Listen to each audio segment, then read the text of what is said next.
O malaki po kasi ang kailangan nating bantayan at i-follow up doon sa nangyari sa Running story pa rin yun hanggang ngayon. pagguho ng lupa sa Davao de Oro. May dalawang bus.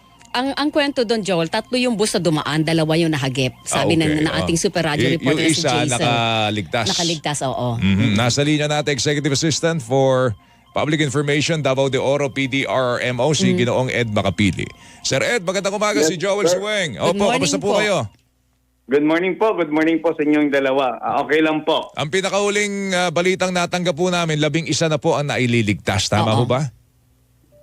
Kagabi po, may 14 survivors doon sa bus and 1 is rescued from the residential site na rescue din. So, more or less, there are about 15 15 na. rescued. Opo. 15 rescued, okay. Yung mga injured po, nasa 11 na. Nasa hospital naman po lahat. Kasama na po yun doon sa 15. Yung 11 na injured na yon. Yes, sir. Yes po, ma'am. Meron po bang critical ang lagay doon sa mga nailigtas, doon sa mga sugatan?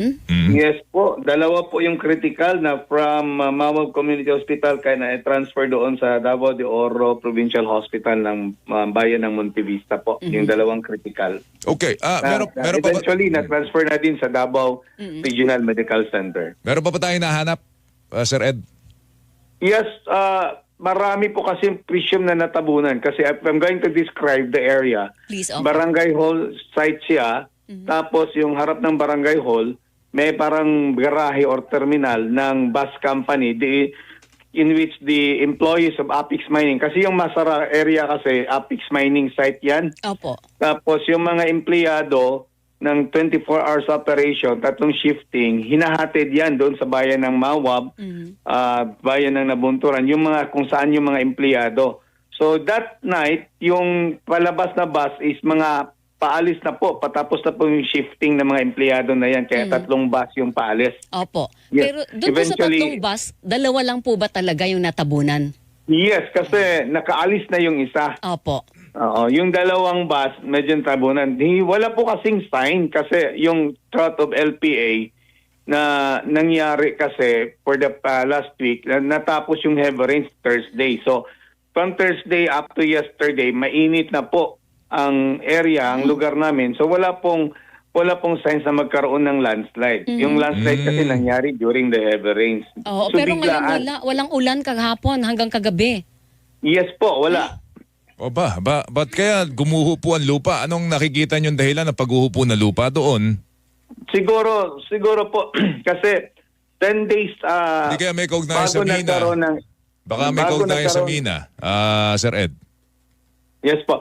Bago kasi nagkaroon ng threat of LPA, yung shorelines ng Mindanao, umabot din ng 1 week na ulan. Okay. Tapos 10 days after, nagkaroon na naman yung threat of LPA na umabot ng 6 days. Mas makapal yung volume of water kasi talagang malakas yung ulan.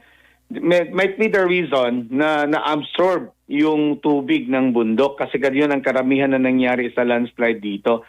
I cannot attribute it to the mining operation kasi ang Apex Mining naman kasi well cared yung environment. Hindi nga natin malalaman na talagang may mining area dyan, may mining site, mining operation. Kasi the forest is still being cared. O wala kang makikita na talagang nasira yung bukid. Inalagaan talaga yan ng Apex Mining.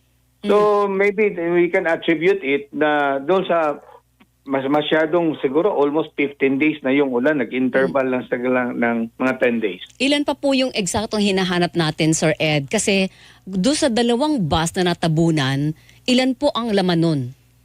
Para matansya natin kung ilan talaga pa yung hinahanap. Yes, as far as the record is concerned, initial record, yung 2 bus, yung isa naman is nasa mga 18 passengers. Yung isa naman nasa mga 16 passengers. Dami pa. 12 passengers, 12. Okay. May mga challenges doon po sa ginagawa ninyong rescue operations, Sir Ed? Yes, definitely. Kasi napakalaking bukid yung bumagsak. Medyo malalim talaga yung lupa na nakatambak doon sa residential site at saka sa barangay hall at saka doon sa may garahe na area. Kaya lang, marami naman yung nag-conduct ng mountain search and rescue operation tulad kaagad ng Provincial Disaster Reduction Management personnel, yung municipal rescuers ng Municipality of Mawab, yung sa Nabunturan at saka yung sa Mabini, even the Davao del Norte Provincial Risk Reduction Management personnel and their facilities and their vehicles pinadala doon ni Governor Edwin Hubahib. Si Governor Dotdot naman ng Davao de Oro, around 1 o'clock nandoon na sila sa Incident Command Post na in-establish doon sa Barangay Elizalde, which is the very near barangay to Barangay Masara. And Congressman Gonzaga naman, yung husband ni Governor Dotdot, nandoon na kaagad sila. And they ordered to stop the operation kasi nga delikado, walang ilaw. Tapos kagabi po umaambon kasi okay. may out of LPA na naman. Pero ngayon po, ongoing na ulit yung search and rescue. Yes, very early this morning nag-conduct na ng resume of the search and rescue operation. And maybe you can update, no? Bibigyan ko kayo ng update naman kung ano yung makukuha natin yung datos mula po sa Provincial Disaster Risk Reduction Management Office. Maliban po doon sa 2 bus na natabunan ng gumuhong lupa, may mandadamay po bang mga bahay? Mga residente Yes, ma'am. mismo sa lugar? Ilan pong bahay ang nadamay, Sir Ed? Hindi pa po na-identify kasi sa laki nga ng bukid na bumagsak, harap lang talaga ng barangay hall, maraming bahay doon, ma'am. Nako. May tansya po kayo kung ilang bahay yung natabunan? I cannot mention any quantity kasi wala pa pong naibigay sa akin na report. So maybe later po I can give you the update. Yung bang daan na yun, importanteng lagusan yan. Oo, daanan ba yan talaga Daanan ng ba ng ano yan o ng Yes, mining company lang? Yes, sir. May daan dyan talaga going to other barangays of belong to that adjacent to that barangay Masara. Meron pa diyang barangay New Barili, barangay Teresa, nadadaan po dyan. Pero hindi naman po isolated yung mga barangays na yun ngayon na hindi nadadaanan yung kali na yan. Dahil natabunan, So far kasi palang 2 barangay na lang yan na next to Masara. The rest of the barangay is prior to the site of that landslide area. Kaya yung mga adjacent barangays tulad ng Mainit, doon sa Elizalde, doon sa Tagbaros, yun sa Panibasan, yung mga barangays na yun po ay nag-force evacuation na as ordered by the governor last night para po for the safety of the people. Dinala sila sa lahat, ang lahat dinala doon sa evacuation center ng Barangay Andili. Yan po bang lugar na yan dahil naging malaki yung landslide? Sabi niya malaking bahagi ng bukid yung tumibag eh. Baka naman patitirahan pa po ba yan? Nag-force evacuation na yata ng mga residente. Pababalikin pa ba sila o idedeklara yan na danger zone na at hindi na pwede pong tirahan?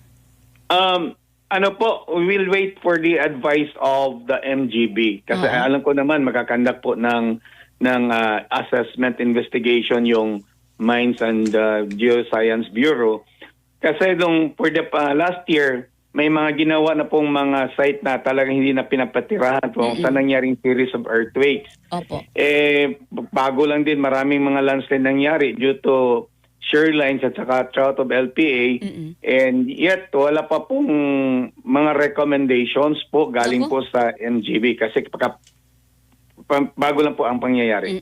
Okay, rundown tayo, Sir Ed. 15 na po ang nailigtas at 11 dyan nasa ospital dahil sa mga tinamong sugat. Dalawang critical? Dalawang critical. Ilan pa hinahanap natin ulit, Sir Ed?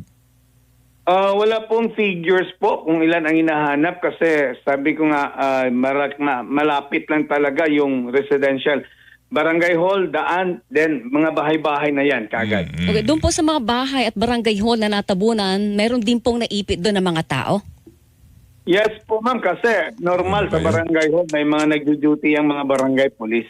Alright, so hindi pa natin matansya kung ilan pa hinahanap po natin, no?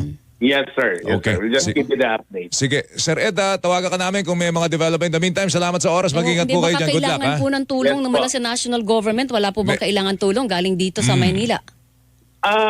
Marami naman pong nagbibigay ng mga tulong po galing sa mga NGOs at saka national government, lalo na the DSWD, of what happens last week, the drought of LPA. The provincial government naman is ready always the through the Provincial Social Welfare Development Office. Taka hands-on naman po si Governor Justice Dorothy Gonzaga. Alright. Alright. Sir Ed, thank you. Salamat po. Morning. Opo. Thank you po. Si Ed Makapili, Executive Assistant for Public Information ng Davao de Oro PDRRMO. Nako.